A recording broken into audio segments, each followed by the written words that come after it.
नमस्कार दोस्तों, स्वागत है आपका हमारे YouTube channel Uttarakhand next exam में। मैं सागर ध्यानी आपके पास कुछ महत्वपूर्ण सवाल लेके आया हूं जो कि प्रीवियस ईयर यानी कि 2020 में पशुधन प्रसार अधिकारी में पूछे गए थे। लगभग आपके 6 शिफ्टों में ये पेपर हुआ था और 6 शिफ्टों में 6 अलग अलग टाइप के क्वेश्चन पेपर थे और उन्हीं क्वेश्चन पेपर्स को मैं आपसे सॉल्व कराना जा रहा हूँ। तो गाइज आपसे निवेदन है कि हमारे चैनल को लाइक, सब्सक्राइबर और बेल आइकन जरूर दबा दें ताकि प्रत्येक नोटिफिकेशन का पता आपको चलता रहे। साथ ही वीडियो को ज़्यादा से ज़्यादा शेयर करें ताकि जो आपके दोस्त हैं जिन्होंने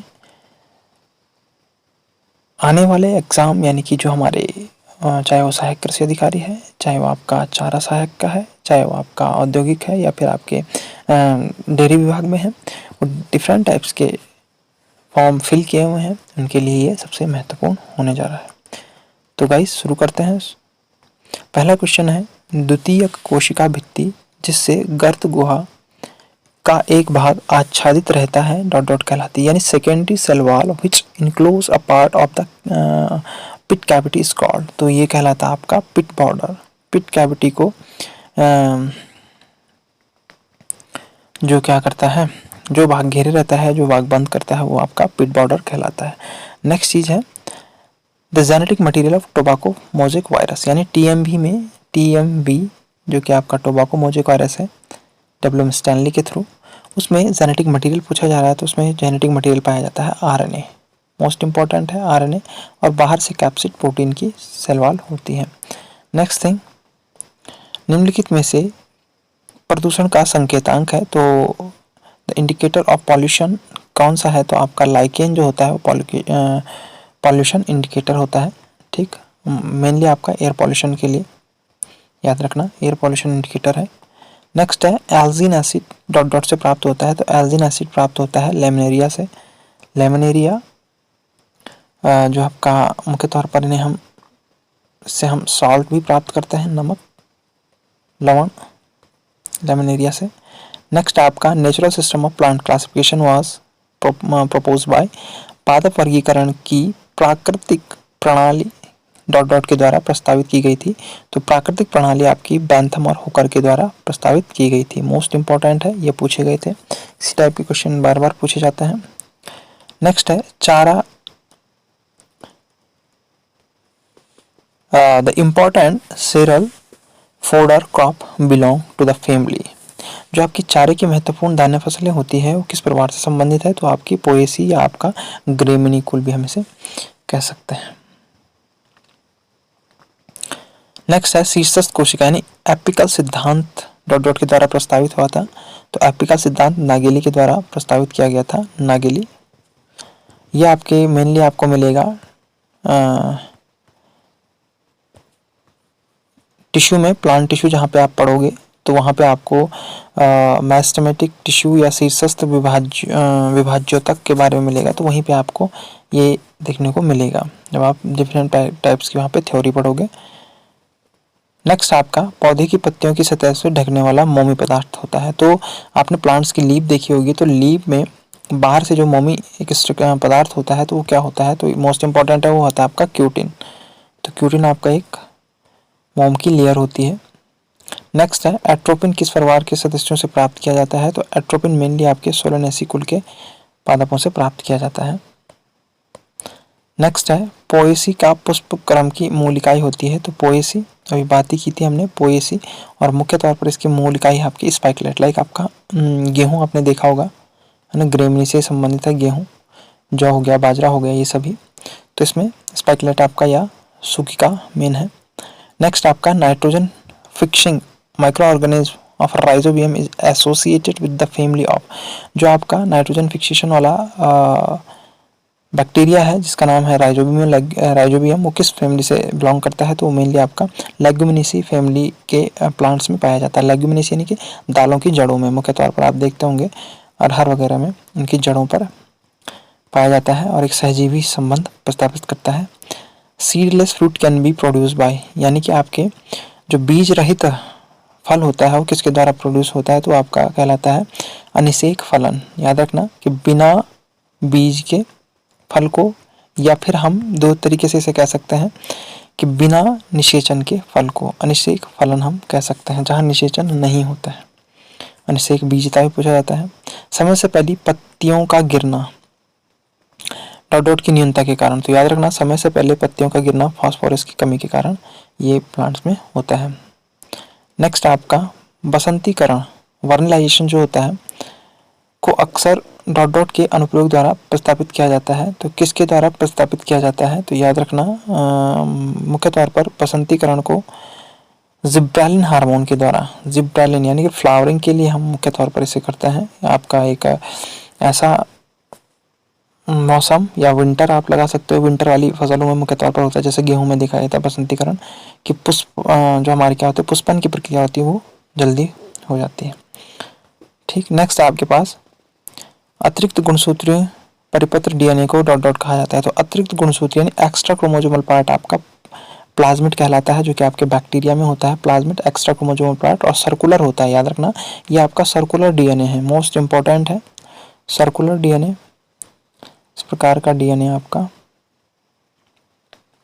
आपको एक्स्ट्रा क्रोमोसोमल पार्ट बैक्टीरिया में देखने को मिलता है, जो कि आपका प्लाज्मिड होता है और एज अ वेक्टर के फॉर्म में इसका यूज करते हैं बायोटेक्नोलॉजी में। नेक्स्ट आपके पास पादपों में जीन अंतरण तकनीकों को में अक्सर किस जीवाणु यानी बैक्टीरिया का प्रयोग किया जाता है। तो याद रखना जीन अंतरण यानी कि पूछा जा रहा है आपका जीन अंतरण यानी जीन ट्रांसफर के लिए, तो एग्रोबैक्टीरियम ट्यूबिफेशियंस ये मेनली आपके प्लांट में किया जाता है। ठीक, जब हम जीन को क्या करते हैं इम्पोज करते हैं तो उसमें हम एग्रोबैक्टीरियम का यूज जरूर करते हैं, एग्रोबैक्टीरियम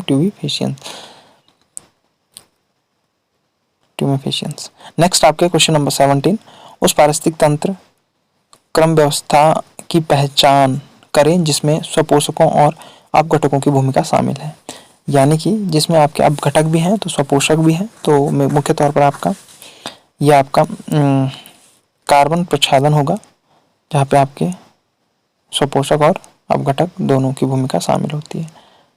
सरोजीवी पारिस्थितिक तंत्र के लिए सबसे उपयुक्त उदाहरण कौन सा है। सरोजीवी का मतलब हो गया आपके जो लैंडिंग इकोसिस्टम होता है उसके लिए, तो ये आपका लैक यानी कि झील का जो पारिस्थितिक तंत्र होगा वो मोस्ट इंपॉर्टेंट होगा लैक का। नेक्स्ट क्वेश्चन था 19, बायोगैस में पाए जाने वाला प्रमुख रसायन, तो इम्पोर्टेंट है बायोगैस में आपने बायोगैस सुना होगा और मुख्य तौर पर आपका मीथेन, कार्बन डाइऑक्साइड सभी का मिक्सचर होता है और जो आपका मेन है वो आपका मीथेन इसमें ज़्यादातर इन्वॉल्व होगा।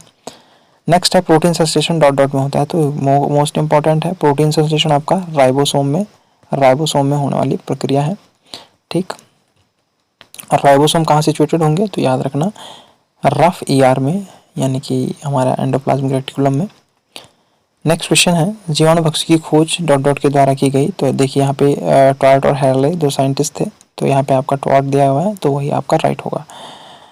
जीवाणु भोजी हम इसे कहते हैं, टीटोफेज भी हम इसका नाम है, या फिर आपका बैक्टीरियोफेज भी हम इसे कहते हैं। नेक्स्ट है स्ट्रिप्टोमाइसिन के उत्पादन के लिए प्रयुक्त होने वाला सूक्ष्म जीव कौन सा है, स्ट्रिप्टोमाइसिन। तो याद रखना स्ट्रिप्टोमाइसिन के लिए स्ट्रिप्टोमाइसिस ऑरियोफेसियंस आपका राइट आंसर होगा। नहीं, सॉरी बाय मिस्टेक, यहाँ पे जो आपका राइट आंसर हो ग्रीसियस है, स्ट्रिप्टोमाइसिस ग्रीसियस is right answer, not ऑरिफेसियंस। Question number 23 है तमिलनाडु में कागज बनाने के लिए आमतौर पर किस वृक्ष की प्रजाति की लकड़ी का उपयोग किया जाता है। तो तमिलनाडु में सफ़ेदा यानी कि जो आपका यूकलिप्टस है उसका हम यूज करते हैं कागज बनाने के लिए। क्वेश्चन नंबर 24, विकासशील सूक्ष्म बीजाणु यानी माइक्रोस्पोर्स के बीजाणुजन ऊतक में प्रवेश करने वाली खाद्य सामग्री डॉट डॉट के माध्यम से विसरण करती है। विकासशील सूक्ष्म बीजाणु यानी माइक्रोस्पोर की बात कर रहे हैं, तो माइक्रोस्पोर में मुख्य तौर पर जो छोटे यानी कि विकसित हो रहे पराग कणों का पोषण करता है, पराग कणों का पोषण। तो आपका टैपिटम है, इंटरनल लेयर होती है उसमें और अमीबाब जैसी कोशिकाओं की बनी होती है। नेक्स्ट है वहित मल जल शोधन में कणों के भौतिक निष्कासन को डॉट डॉट कहा जाता है। तो देखिए भौतिक निष्कासन यानी यहाँ पे आपका मैकेनिकल ट्रीटमेंट कहला रहा है, तो प्राइमरी होगा, मैकेनिकल में हमेशा प्राइमरी होगा और जहाँ पे बायोलॉजिकल यानी जैविक आएगा वो आपका सेकेंडरी होगा। तो फर्स्ट में आपका प्राइमरी जहाँ आपका सेडिमेंटेशन फिल्ट्रेशन वगैरह की प्रोसेस होती है। नेक्स्ट है डॉट डॉट सजीव वस्तुओं पर लागू होने वाला वर्गीकरण डॉट डॉट कहलाता है। तो ये आपका सजीव वस्तुओं पर लागू होने वाला टैक्सोनॉमी, इसके अंतर्गत ही हम वर्गीकरण करते हैं विभिन्न प्रकार के जीवों का।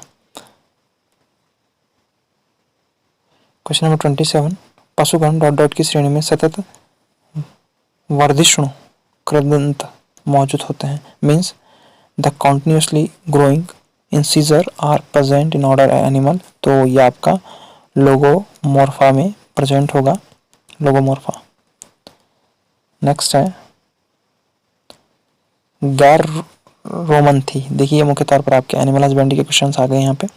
तो गैर रोमंथी खुर वाले पशुओं को डॉट डॉट गण में रखा गया है। तो ये आपके मुख्य तौर पर आपका पैरिसोडैक्टाइला गण में से रखा गया है।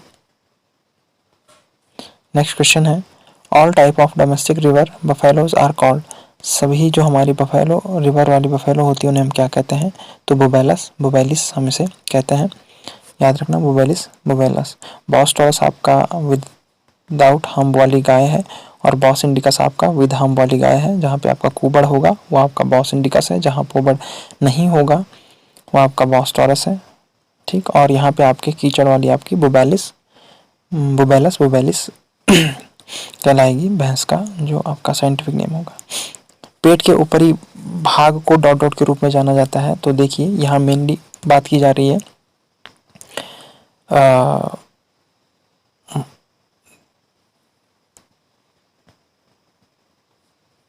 पेट के ऊपरी भाग की, मुख्य तौर पर ऊपरी भाग की। तो आपका आमाशय द्वार की बात की जा रही है, या आपका जो कोया होता है कार्डिया होता है उसकी बात की जा रही है। घरेलू पशुओं के शरीर में सबसे बड़ी ग्रंथि होती है। तो देखिए सबसे बड़ी ग्रंथि पशुओं की बात की जाए, कोई भी एनिमल हो उसमें लीवर ही सबसे बड़ी ग्रंथि होगी।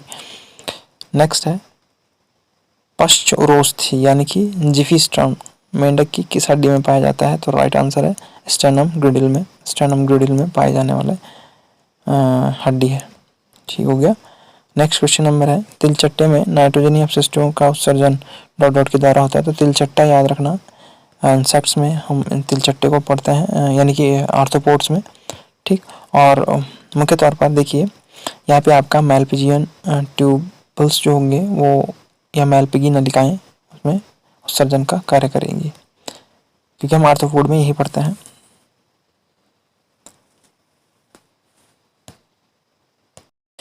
क्वेश्चन नंबर 34 है किसी निश्चित समय पर किसी जनसंख्या का आनुवंशिक द्रव्य का योग डॉट डॉट कहलाता है।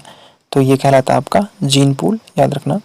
नेक्स्ट है केवल कश्मीर में पाया जाने वाला हिरन। तो ये थोड़ा एनिमल हस्बेंड्री से संबंधित है, तो ये आपका हंगुल होगा। प्रोजेक्ट एलिफेंट आरंभ किया गया, ये मोस्ट टाइम क्वेश्चन पूछे जाते हैं। तो प्रोजेक्ट एलिफेंट आपका 1992 में जो ये था ये एक्ट पारित किया गया। नेक्स्ट है हवा में निम्नलिखित कणिकाओं को कहा जाता है। तो निलंबित कणिकाएं, हवा में निलंबित कणिकाएं आपकी जो होगी वो आपकी वायुविलय या आपका एरोसॉल्स होंगी। नेक्स्ट क्वेश्चन है मिट्टी की सबसे ऊपरी जो लेयर होती है वो आपकी लेयर ए कहलाती है। Next question the primary gas produce and biodigester of organic wastage, यानी कार्बनिक अपशिष्टों में बायोडाइजेस्टर में उत्पादित प्राथमिक गैस जो होती है वो आपकी मीथेन होती है। राइट आंसर है मीथेन। नेक्स्ट क्वेश्चन है डॉट डॉट पानी के तलछट निकालने की एक तकनीक क्या कहलाती है? तो आपकी निस्यंदन, यानी कि आपका फिल्ट्रेशन वगैरह हम कह सकते हैं इसे। ओजोन अवक्षय का प्रमुख मानवित कारण है। तो आप सभी जानते हैं कि ओजोन का जो अवक्षय हो रहा है, यानी O3 जो हमारी लेयर है उसका जो अवक्षय हो रहा है वो हमारा क्लोरोफ्लोरोकार्बन के द्वारा, यानी कि CFC के द्वारा मुख्य तौर पर गैस का एक कारण है। पर्यावरण संरक्षण अधिनियम डॉट डॉट वर्ष लागू हुआ था। तो पर्यावरण जो अधिनियम था वो 1986 में लागू हुआ था। इंपॉर्टेंट क्वेश्चन हैं, मोस्ट टाइम पूछे जाते हैं। तो नेक्स्ट है अप्रतिस्थाप्य प्राकृतिक संसाधन है। तो आपके प्राकृतिक संसाधन जो होंगे वो मिनरल्स होंगे। नेक्स्ट क्वेश्चन है वह स्थान कौन सा है जहां जानवरों को घरों में पालना शुरू किया गया था? तो वो स्थान आपका कौन सा है पूछा जा रहा है। तो आपके ऑप्शन है north western Asia, south eastern Asia और नॉर्थ ईस्टर्न एशिया और लास्ट है साउथ वेस्टर्न एशिया। तो आपका राइट आंसर होगा south western Asia, right answer है। नेक्स्ट है 20वीं पशुधन गणना में 2019 में देश में कुल कितनी भेड़ें थी? तो ये बहुत इंपॉर्टेंट है। तो यहाँ पे आपका 74.26 मिलियन आपकी भेड़ों की जो थी संख्या। 46 डॉट डॉट मवेशी का मैसूर प्रकार है। तो जो हॉलिकर है उसका मवेशी का मैसूर प्रकार है। नेक्स्ट है डॉट डॉट भैंस की एक नस्ल है जिसे सबसे अधिक वसा प्रतिशत में माना जाता है। तो आपकी बदावरी है जिसमें लगभग 13%, 11 से 13% के करीब क्या होगा फैट पाया जाएगा इसके दूध में। नेक्स्ट है मवेशियों की करन फ्राइज नस्ल जो कि आपकी गाय की होती है, करन फ्राइज है ना, किसके क्रॉस ब्रीडिंग से हुई? तो आपकी मुख्य तौर पर आपकी जो थारपारकर और हॉस्टिन फ्रिजियन थी, इनके संकरण से यह हमें नस्ल मिली थी। नेक्स्ट है 49 संकर गायों के दूध में दुग्ध शर्करा के गुण के लिए आनुवंशिक का अनुमान डॉट डॉट के द्वारा होता है। तो ये आपका मॉडरेट होता है, मीडियम। और लास्ट क्वेश्चन है आज का, पशुधन प्रजनन में जनक सांड का उसकी अगली पीढ़ी की गाय के साथ जो संगम होगा उसको कहा जाएगा। देखिए क्या पूछा जा रहा है, जनक सांड का उसकी अगली पीढ़ी के गाय के साथ। तो देखिए यहाँ पे आपका मुख्य तौर पर जो ब्रीडिंग होगा वो आपका क्लोज ब्रीडिंग कहलाएगा, क्योंकि उसी के जो गाय है वो उसी की क्या है फैमिली की है। तो उस सांड का उसके ही अगली पीढ़ी की गाय के साथ कराया जा रहा है। तो आपका क्लोज ब्रीडिंग, एक निकटस्थ ब्रीडिंग होगा। तो मोस्ट इम्पॉर्टेंट है। तो आज के लिए इतना ही, बाकी नेक्स्ट डे आपके आगे के 50 क्वेश्चन होंगे। ओके, आई होप आपकी समझ में आएगा। Thank you, have a nice day.